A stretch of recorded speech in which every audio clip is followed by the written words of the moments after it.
এটা নেপাল লগনখিলে অবস্থিত একটা বুদ্ধ মন্দির। এই বুদ্ধ মন্দিরে সকালবেলা সবাই মর্নিং করতে আসে, ঘুরতে আসে। খুব সুন্দর একটা মন্দির এটা। আপনারা যদি ঘুরতে আসেন এই মন্দিরে আসবেন। ঠিকানা হচ্ছে কাঠমান্ডুতে পাটন দরবার স্কোয়ার আছে, সেখানে লগনখিল আছে, লগনখিল মার্কেট, লগনখিল ওইখানেই সামনেই এই মন্দিরটা থাকে।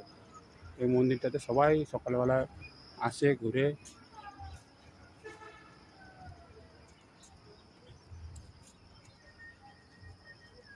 আপনারা যদি আসেন ঘুরবেন মন্দিরে, খুব সুন্দর প্লেস একটা, দারুণ সুন্দর লাগবে এই ঘুরতে এইখানে মন্দিরটাতে।